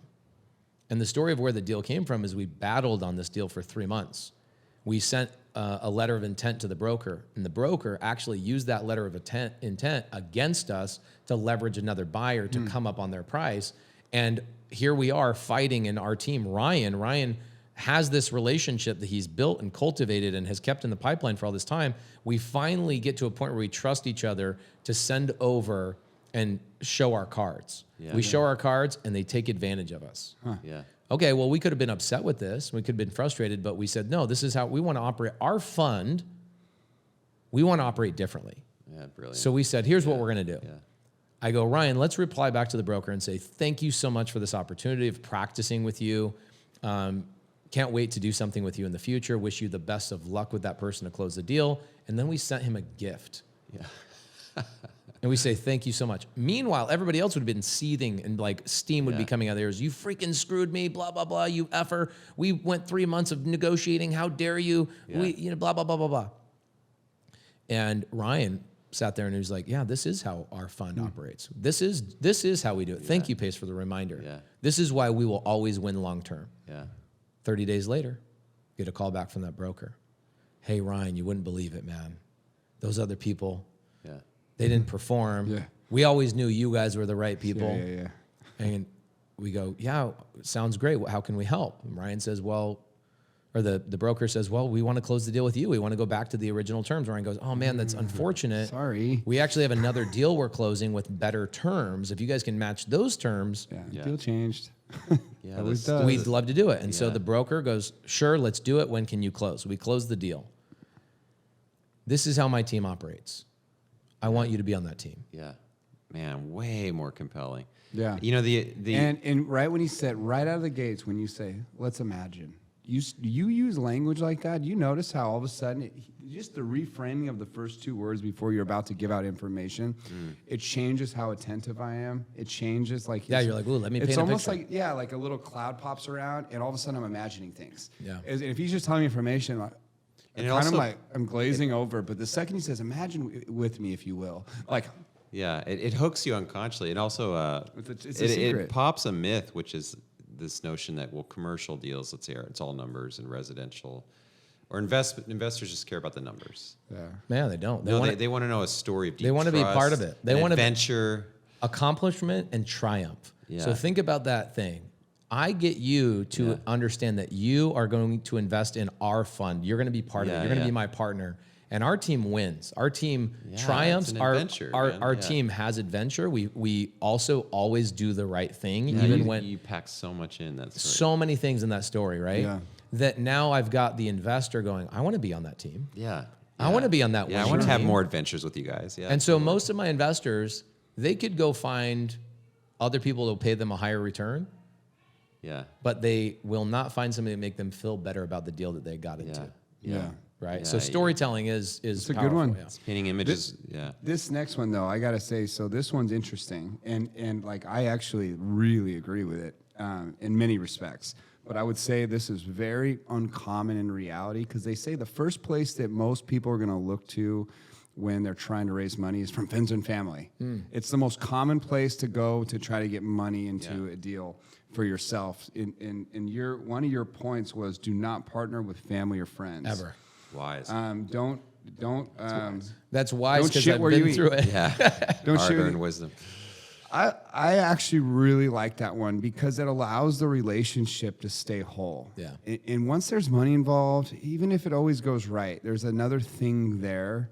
And I want to just I don't know with my parents, I just want it to be parent. I don't want to have to worry about equity or. You know what I mean? I just want it to be wholesome. I don't want to be worrying that I have aggressive ambitions that I'm trying to do this and It's the maybe same. there's It's the this in same thing between with us. like even a lot of men, me being one of them, try and get their wife to be involved in their business because Oh, yeah. a couple of reasons why. The reason why I did it for so long is because I'm like, well, I can afford you because you live under my roof. I don't have to pay you. Yeah. First, that's somewhat disrespectful, not honoring the fact that that person's also a human being in and of themselves. But I did do that, and a lot of people do that, and you have to learn from your ways. But I also would come home and I would look at my wife and I'd think of work. Work talk.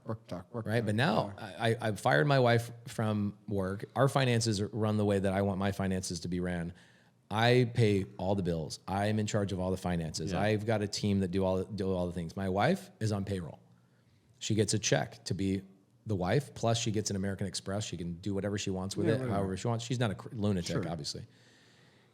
I don't care what she does with her paycheck that she gets. I used to be different. I go, well, I need you to do this and this because it benefits the family. And I would get my wife wrapped up into my transactions, and I get her wrapped up in all sorts of things. And then I'd come home, and it wasn't a wholesome relationship. How many relationships have been destroyed because of Dozens. deal making? I hear this all the time. I've heard it countless times where a friendship, relationships and family go awry because things fall apart. Yeah. And if you really want to preserve those relationships, this is a quick way to make sure you probably insulate yourself from like rocky roads. Well, even if, let's say that you're the anomaly. Okay, let's say that you're the anomaly, that you and your family are geared differently, and they do exist. I would say the Jerry Norton. Do you know who Jerry Norton is? I don't think so. Jerry's awesome. He's got 500,000 subscribers on YouTube. Good friend of mine, lives in Montana. Our houses are really close to each other in Montana. Good friend of mine. Anyway, his family is very enterprising in the fact that the brothers grew up doing business with each other, and so that was always the expectation of the relationship. Culture, so they're the anomaly, right? Okay, let's say that you are the anomaly. The smarter thing to do is raise money from people outside of your family. Oh, yeah. And then go to your family members or post about it and say, this deal's been sold out, we've been successful, and then go to your family members and go, I've already proven this to be successful, I already have power, I'm in control of this, I'm gonna give you an opportunity, rather than go to a family member and say, can you help me? Yeah. Oh, that sets everybody up for a failure, right? Yeah. Because you'd never go to an investor and go, hey, it's my first deal. Sure. Please help me. Yeah. It's a different vernacular, different terminology you're using with them. Sure. But with the family, and this is an interesting thing. 5 months ago, I come home and my father's inside my house. My dad never comes over to my house, never. It's usually the other way around. But my dad's there with his younger brother. And my dad's there to brag to his younger brother, oh, look at Pace's house. Look what Pace has accomplished. And I'm like, oh, that's weird. Okay. Yeah. But here's what happens. I see my uncle's car. I hadn't seen my uncle in 10 years. We live really far away from each other. Not even 10 years, probably 25 years. Last time I saw him was 15 years old. Okay. Yeah. So he's there. I just can see his silhouette next to my dad through the glass as I was walking up to my house. And I walk into the house and I immediately felt 15 years old again. Yeah. It was like the presence of your family members does not allow you to learn, grow, and experience new versions of yourself because they will put this blame. And this is what happens. My uncle says to me, he goes, oh my gosh, man, this is so great. You look at what you've accomplished and blah, blah, blah. Do you remember when you used to shit your pants snow sledding in the back of my house? That's always how it is. Yeah. Unconscious jab there. I'm like, bro, I'm 40 years old. You're dropping the dumping my pants in my own freaking house? Come on, man. Yeah, they're going to try to see how they see you for always. They will never change hard. that. Yeah, it is. Almost. I hear the horror story of family businesses more than I hear success stories. Oh, yeah, for sure. There's always a generation destroys it. There's always entitlement. There's feuds in the family, feuds in the. We see it in real estate all the time, in probate. It's everywhere. Yeah. And I'm around some unique successes. And actually, I was sitting at a table with Ed Milet actually and Christiana, and it was a kind of a who's who at that table. A lot of famous influencer types that have built big businesses, and they all went around the story and they all told kind of their horror story within their family of what happened as someone started rising, stepping into the light. Just family business in general is hard, and usually success, someone that has real success within a family, like Ed calls it the one, even oftentimes that leads to destructive family nature. It's just part of the territory, but to physically go in as a business, it's funny, the reason I made this a big point is I have a land development partner who's happened to be a super high net worth billionaire type, and his big piece of advice is never do business with family. Yeah. And his story is a tragedy when it comes to his family. Even though he's a wonderful man, the money just got to be too big, and his success was so huge, bad things happened in the family, and he has huge regrets of ever letting his family in the business as he succeeded. But he had to step away from his father to be able to fulfill his greatest potential. That was me too. I can tell you there's a direct measurement for how much time I spend around my parents and how much money I make. Yeah, I hear this a lot. Oh my gosh, it's absolutely crazy. Yeah. And to be fair, I mean, time permitting, to you, Pace, like I've heard you credit so many things about your parents for teeing you up. Sure, like your right. mother, It's all love. your discipline and structure. It's all care. Yeah, it's there's so many the good things. discipline. It's the fear of. I mean, my parents put a lot of great fear in me. I think fear can be good, like fear of making a mistake or fear of not accomplishing things. Like Saturdays were never to hang out in my house. I'm sure they're the same way at your house. It's to accomplish and do things. Yeah. And Sundays were, praising God. And so 7 days a week were accounted for. And so you get older, and I immediately, by default, I wake up in the morning and I'm enterprising. I'm thinking, how can I make money? What can I do to accomplish my day? What can I do to win the day was always the thing that we all three of us learned. Yeah. And I'm grateful for that. But at some point, the way they manage their money, the way they communicate as a married couple, soaks in on you. Oh my gosh, those are the things that I'm like, your marriage. Yeah, it's an old school marriage, which is like they don't communicate with each other. They need a therapist to interject. Yeah. But they've been together for 45 years, and so for them, it's like we're not going to reinvent this at this point. Yeah. I hope they do, and they love each other, and they have 12 kids together. Yeah. But I look at the marriage, I look at the financial management, I look at what they do and how they operate their lives, and I talked about this on stage. When you hang out with high performers, you become 15% more efficient. Exactly. When you hang out with people that are not efficient, you become 30% less efficient. Wow. Yeah, so it's like a 45% differential. And so when I'm hanging out with my parents, I'm like, oh my gosh, I just being in this, like the atmosphere of we're making a decision to turn our air conditioning. We're in Arizona, it's 120 degrees. The thinking of we're going to save $40 this month on our air conditioning bill because we want people to be on the cusp of uncomfortableness.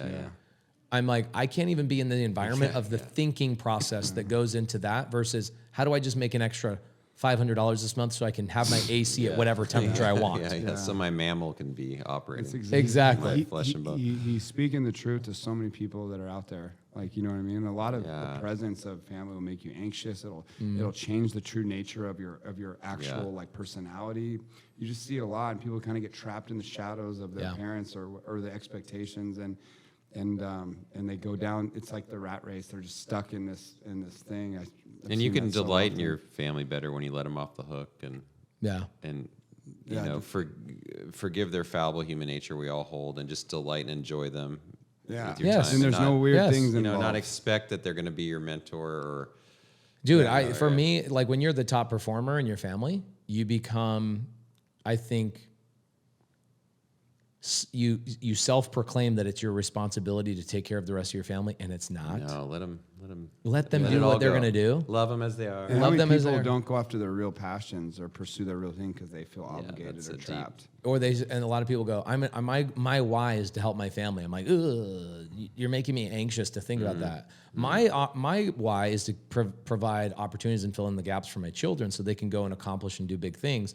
But it's definitely not to go help my sisters and my brothers and spend all my time and energy trying to change their lives. Like that's not my responsibility. Even with, I have young children, but I was telling my friend, we were talking about family dynamics, and I was like, you know, I aspire to have a close friendship with my children, my boys when they're older, but you know, maybe they'll be jerks, so maybe I won't want to. Yeah, it's an interesting thing, dude.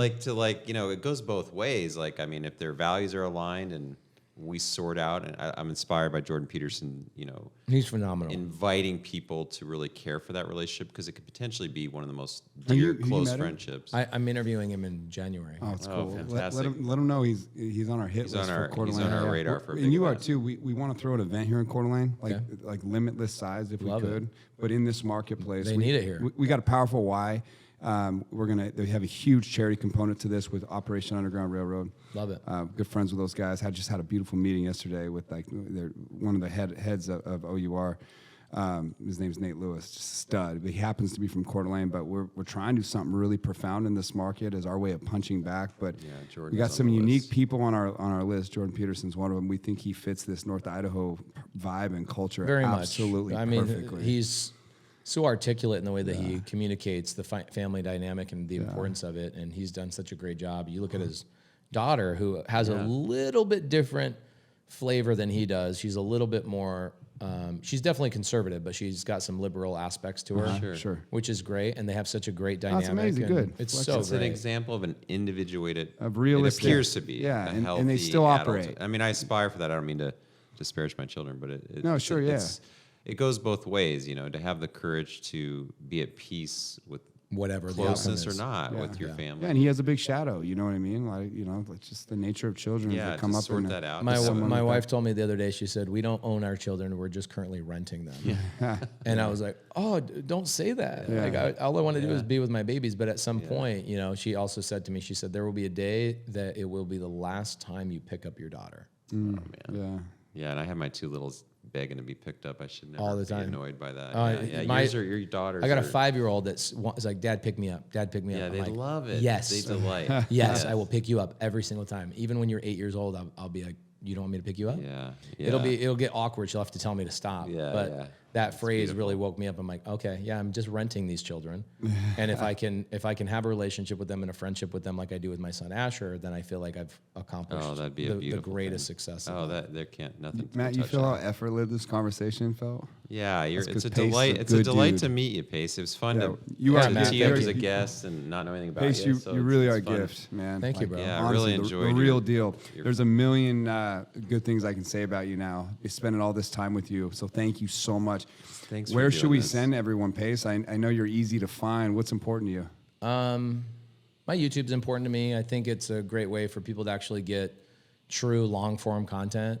Yeah. I think there's this amazing surge of long form content that it's like kind of going back to the school thing and parenting is that the politics of the world are kind of splitting. Yeah. The people that actually watch long form content, I feel like are the doers, the people that need the context and they need the understanding of what the thought, great the whole thought is. distinction. Yeah. Instead of let me swipe These up small all the time. hits of dopamine. Yeah, I'm not I do consume Cracky. these. I don't like it. No, and go if you want to actually get to know somebody watch a 2-hour podcast with them and actually understand their views and see how they flow in a conversation. So for me, go to my YouTube channel, but my YouTube channel is very, very real estate centric. Yeah. So And a lot of creative information. finance centric. creative finance, tons of creative finance, whiteboard videos. That's why I like this interview, is because I know there's so much of that Pace out there like that. I'm glad that we can always kind of extract some of these beautiful stories about the man behind the knowledge, and I think we did a good Thank job you. with that Yeah, today. this was fun.